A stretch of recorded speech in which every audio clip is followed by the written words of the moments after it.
I don't know how long it's been since I last rode in here, but my best guess is a couple hours. Ever since I got trapped in here, it's been hard to tell the time. Despite my looking, I can't find any exterior doors or windows that I could use to climb out of. Even though I think this is my school, it seems that nobody has come this way for a long time, almost like it was newly constructed days ago, rather than years. I don't know for sure if this is my school anymore, or even that I'm still in Plainview. It's almost like this is some sort of pocket dimension place, or so they call it. It consistently feels like I'm going in circles, no matter what direction I go. It seems like wherever I walk, it's only bringing me out further from the center. If there is even something like a center. If there is, maybe I can escape that way. I decided, against my better judgment, to yell. Hello? Anybody hear me? I reflectively winced in preparation for a hall monitor to come my way. But of course, that never happened. I waited for several minutes, even for a hint of sound or movement other than the building itself. But nothing. Dejected, I decided to sit down. If nobody heard me scream, I would be fine taking a short nap. I was tired anyways. I picked the inside of a classroom, which was perfectly clean, without a single human touch, and shut my eyes. The way I see it, if nobody woke me up while I was sleeping, then I was really in trouble. After I woke up from my nap, I felt unusually refreshed. At first, I was relieved. The entire week had been one long out-of-body experience, and I was finally back at full strength. That quickly turned into terror, as I realized the only way that could have happened is if I had slept for way too long. I hurriedly took out my phone and hastily read the time. 3:45 a.m. Wednesday. If I had slept for that long and no one had woken me, or even disturbed me for that matter, then I was really in trouble now. Reality was starting to finally sink into my newly cleared mind, and I was starting to freak out. I yelled, "Who's doing this? Why am I here?" And of course, I got no response other than water running through the rusty pipes. At least I had water. I am no longer writing this journal for my own sake, but to whoever finds this. I don't know if I'm going to make it, or if, by some miracle, I do. I think I'm gonna keep walking forward, since there's not much else to do. I'll update more if I survive the night. Thursday. I've been walking around for a while. I haven't really found anything worth noting down yet, and that's the scary part. Other than the freakish dimensions of this place, everything, for the most part, seems normal to me. I know for one thing that this only looks like Plainview Middle School. I figured out that this isn't the place I know, and I don't have any other answers. I'm pretty sure this is what happens to people who disappear.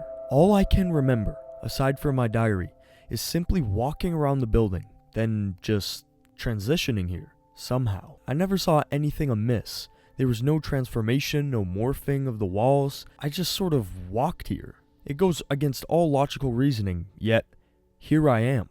Along with this ever-expanding hallway, there are rows and rows of classrooms going along it. Obviously, just like any other school building, I've scrounged around inside each room, and it looks like a regular classroom, though untouched by people. The desks are neatly arranged, the chalk works. If I wasn't trapped in this hell dimension, I would have been fooled into thinking that this was a regular classroom, maybe even the regular school, at least for a while. I've noticed, though, that where windows should have been replaced by blank walls, which stand out against the normal parts of the wall. Knocking on the sections of wall indicates that they're solid, just like everything else. Additionally, some of the object placements seem a bit off, or maybe just rushed. Of course, I did go through my school lunch pretty quickly, along with what little water I had left. I tried the water fountains, but they seemed to work as well as any regular water fountain did. Food, on the other hand, is a little more complicated. There are vending machines around the school, just like Plainview did, and still does, but I don't want to risk hurting myself breaking it open. If I can find any other source of food, I'll use it, just on the 1% off chance that I'm simply losing my mind, and that I'll come to my senses after breaking something. The hallway itself seems to expand outwards forever, no matter how far I go or how fast I run. You know that little voice inside of you, The one that tells you what direction you're going or where things are once you close your eyes? Yeah, that's gone. I can walk 4 corners going the exact same direction and still end up going forwards, as if they were pushing me outwards. I think this is what happens to people that disappear, but I can't be absolutely certain, since from what I've been told these past few months, people disappear after not being observed, or by simply never leaving a building. I think that's what's happening to me. I think that, somehow, I've been erased. I don't think I'll ever make it out, or like the other cases, a trace of this diary ever making it out. I don't know why I keep updating this anymore, since I can't really backtrack. Maybe I'll just leave this on one of the desks in the classroom and leave it, in the practically zero chance that somebody comes the same way and finds it, if this can even be called a way. Saturday. Things really aren't looking good for me.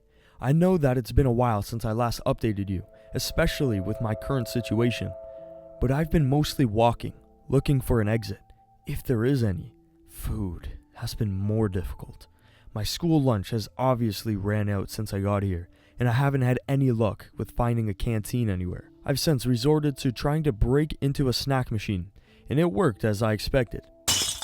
I found several snack machines selling chips, cookies, and what else. My only concern about food is that it may not sustain me long term, in the worst case. I've been collecting water from various water fountains, and they of course work as they would. My phone is still running, but the charge is in the low quarter, and I'm trying to limit my use of it. One thing that I've noticed since being here is that the rooms are changing. I can't adequately describe what it looks like, but it looks like the environment, or whatever you call it, is distorting.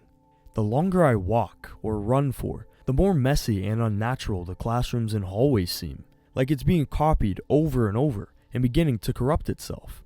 The best way I can explain it is tracing a drawing over and over. This isn't really a concern for me right now, but if I can survive in this place long term, it might become a problem. Right now, some classroom dimensions are all over the place.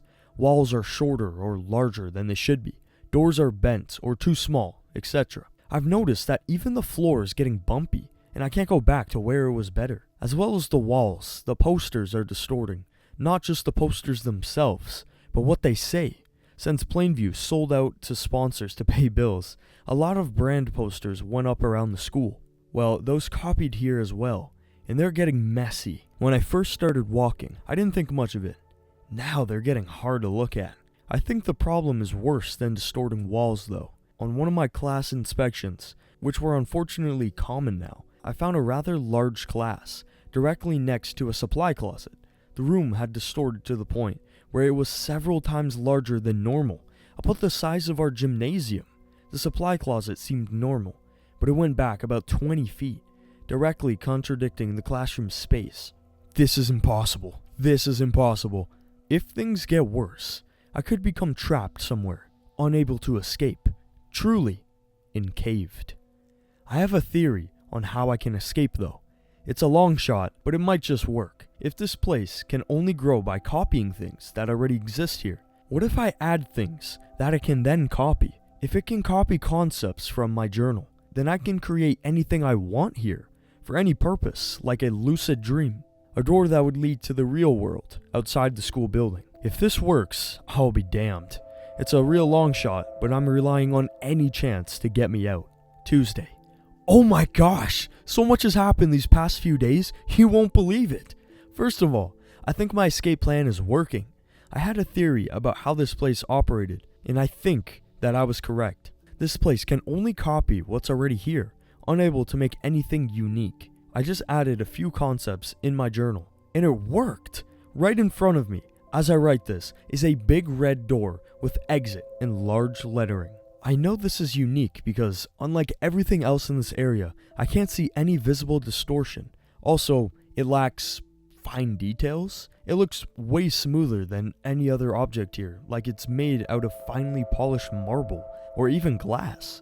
Just last night, as I was looking for a place to lie down, I found a classroom with a ceiling so high I couldn't see the top of it. Just 4 horrifying walls going straight up. Distortion has been getting worse over the last few days as well. I can only assume that I've walked at least about 50 miles since getting here. I can't even imagine the size of a real building that large. It seems that the level of distortion is also going up faster. However, it's not just the distortion anymore, too. Whenever I look at a mirror now, I can almost see my reflection lagging slightly. Maybe I'm just hallucinating. I don't really know. Hopefully, though, this escape plan will actually work out, and I'll be free. If this keeps up, I may not be able to survive. Even the laws of nature are distorting here, and if I stay here any longer, this may become a true hell. Oh, that exit door I found? I opened it. It's just stairs, going up for as far as the eye can see. I guess I either didn't define exactly where this door would go specifically, or if it's going to actually take me outside. The stairs go on forever, just like that classroom. If these really go anywhere real, I don't know how long it may take me. Just now, as I'm writing this, something new happened. Throughout all my entries, all my miles, nothing like this happened. I can hear music? A real old-timey song. It sounds like it's coming from really far away too. If I didn't have a huge door that said exit right next to me, I might have followed it.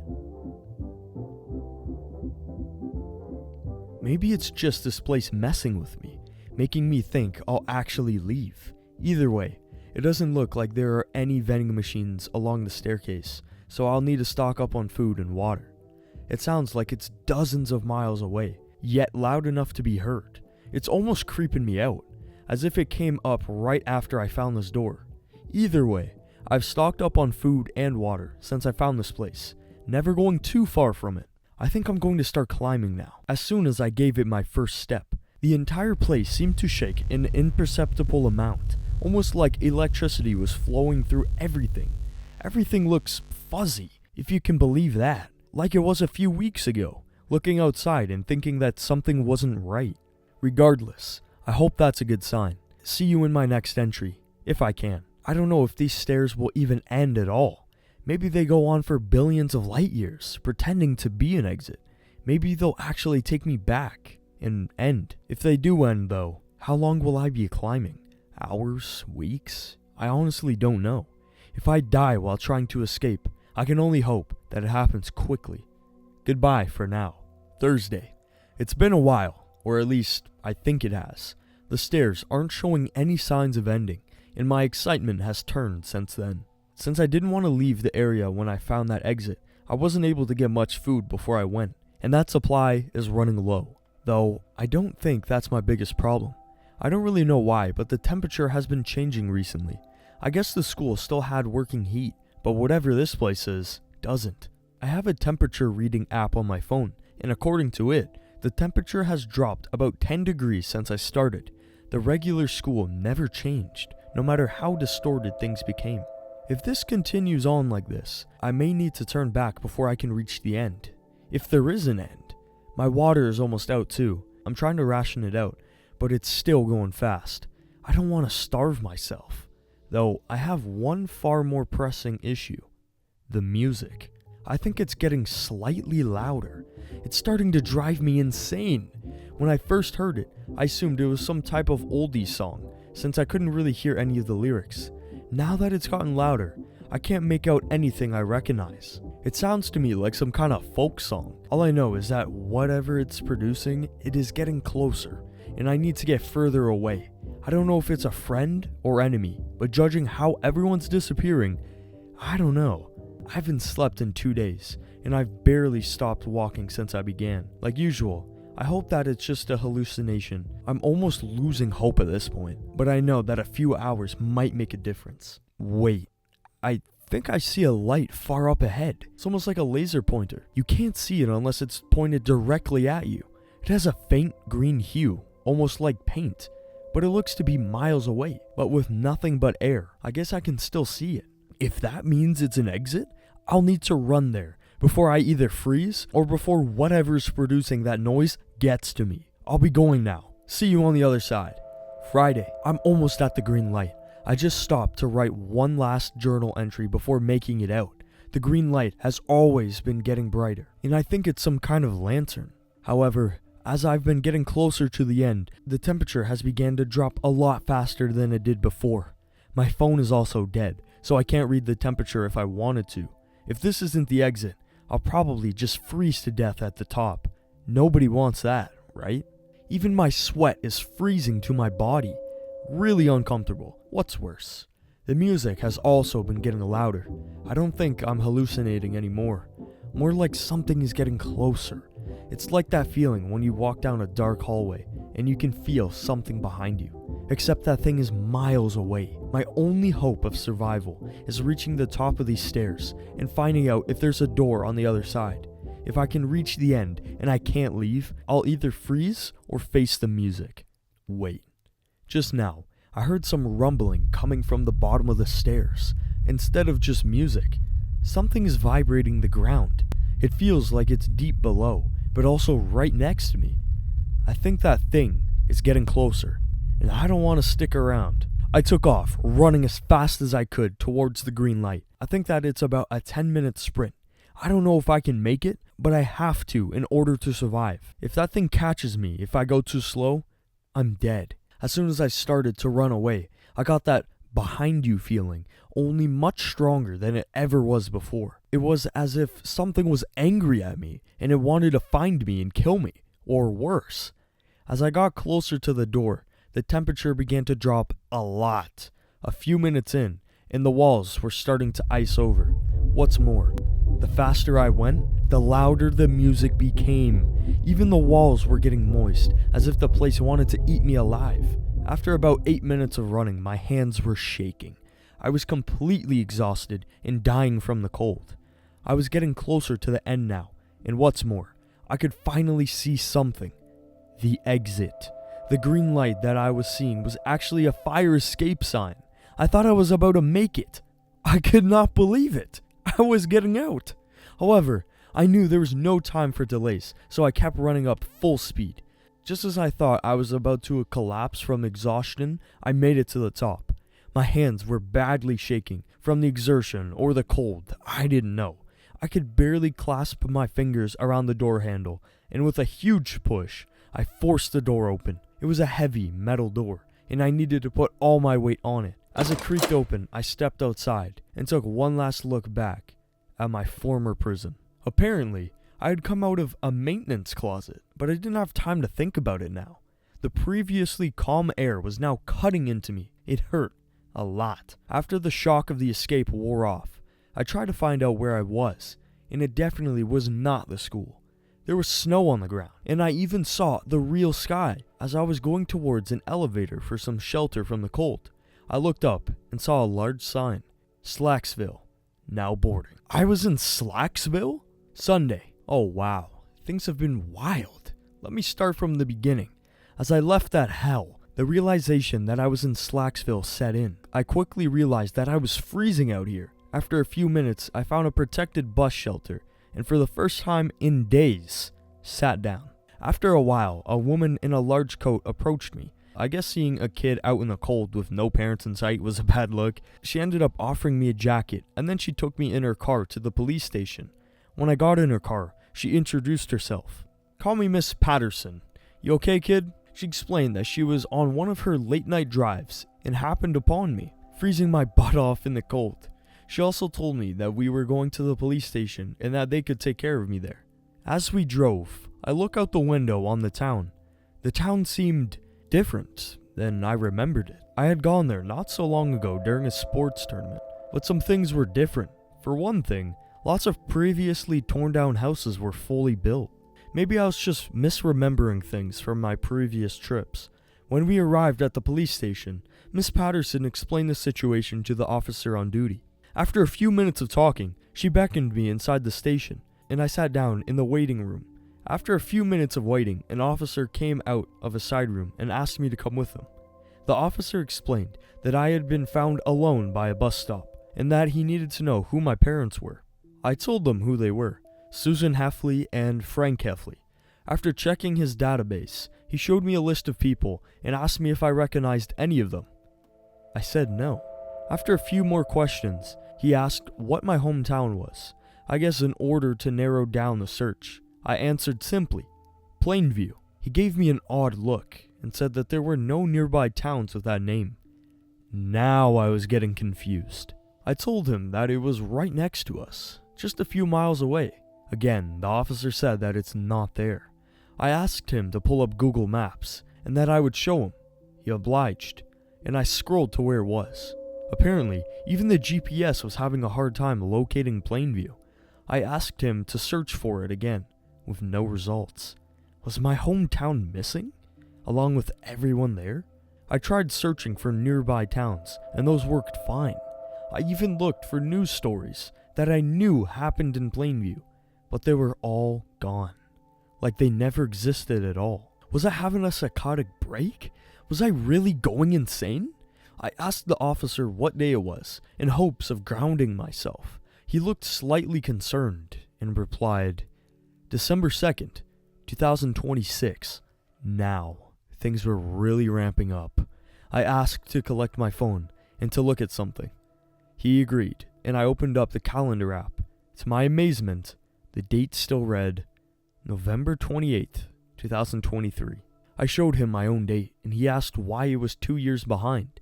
I said that this was the correct date, and that I hadn't changed it. Then I decided to look around the small room we were in. The more I looked, the more unfamiliar things I spotted. I asked the officer what phone he had, and he replied, the iPhone 17 Plus. With this, combined with everything else, I knew that I was wrong. Was I really going crazy? Was I really in that place for years without knowing it? Finally, as one last-ditch effort, I asked him to search for Rodrick Heffley. After about a minute of looking, I found who I was looking for. As soon as I saw the images, I quickly shouted out, "There! Him!" and pointed at Rodrick. My Rodrick. The officer said that he was living here, in Slacksville, and that he could call him down to the station. I knew it was Rodrick from the picture, but he seemed a lot older than I last saw him a few months ago. The officer was on the phone for quite some time, and after a lot of explaining, he hung up and told me that he would be here in about 20 minutes. He told me to go wait in the waiting area, and that you'll see him there. Those 20 minutes were the longest 20 minutes of my life. I waited there, listening to the typing of the keyboards and the rhythmic clicking of the clocks. After what felt like hours, I heard the door open. Outside was Rodrick? Then he said, "It's been a while, Greg." Monday. I could not believe what I was seeing. Rodrick was alive and well, just a little older. Get in the back. Excited, I got in the back of his van, and we set off. Though, I guess he never improved his driving, since he was just as bad as before he left. After driving in silence for a few minutes, I finally broke the uncomfortable silence. "So, Rodrick, where were you all this time? What have you done?" After a few minutes of contemplation, he started talking. "Well, just after I left home, I actually started crying. I really thought of going back, but I decided that it wasn't worth it. After leaving town, I came across a wall of fog around Plainview. It was like a wall of clouds. As soon as I drove through, winds picked up into the dozens, and I almost crashed several times. After a few minutes of driving, I got through. I came to Slacksville and stopped over for a few days with my bandmates to decide where to go. While we were there, we didn't hear anything about Plainview, almost like nobody noticed. People started talking about it less and less, and eventually people just stopped mentioning it, like they forgot. Once that happened, I decided to move to Boston for 2 years. I got a job working security and decided to come back on my break for old time's sake. Then, I got a call saying somebody called Greg was looking for me. Rodrick then went on to explain that, over the years, online mention of Plainview had dropped off soon after he left. Despite the chaos over there, nobody was talking about it outside. He even tried to text people who were still in Plainview, but nothing got in or out. It was as if Plainview had been separated from the rest of the world. After all that, I was pretty shaken up about the whole thing. After everything Rodrick had told me sank in, I decided to ask where we were driving, since we had been driving for quite some time by now. "We're just driving to a friend of mine, someone who can help us figure everything out. He's trustworthy." He explained that he was in a similar situation to Rodrick.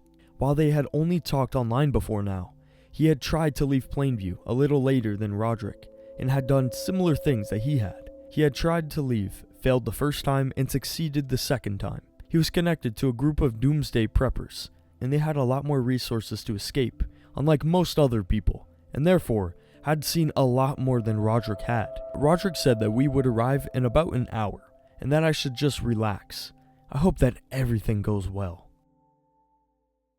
I hate to say this, but that looks like it is the last page of Diary of Wimpy Kid Encaved. That has gotta be one of the best psychological thriller LLBs we've read on the channel. It was so different from all of the other fanfics that we've read in the past, with the pacing, how they dealt with the characters, the overall story itself. What I enjoyed the most about the story is that there was not a specific monster or thing that they could put the blame onto. They really did not know what was going on with the fog, people disappearing, nobody knowing what's going on outside of Plainview, and Greg being in that liminal space, which was his school, not knowing what to do, but still escaping. And there being a little bit of a time jump as well. Like, that's so interesting. But now I'm wondering if everybody who's disappeared, the room that they were in by themselves, I wonder how that would work if it was the same kind of situation, liminal space. But for somebody like Susan, if they were in like a little room, I wonder how that would go on infinitely, and if anyone else has escaped as well. But I hope you guys enjoyed the video. If you did, make sure to leave a like, subscribe to the channel, turn on the bell for notifications so you never miss another Diary of Wimpy Kid fanfiction video, and also comment leaving your thoughts about Diary of Wimpy Kid Encaved. I loved it. I want to know what you guys thought. But that's gonna do it for me. I hope you guys have a great rest of your day or night whenever you're watching, and I'll see you in the next one. Take care.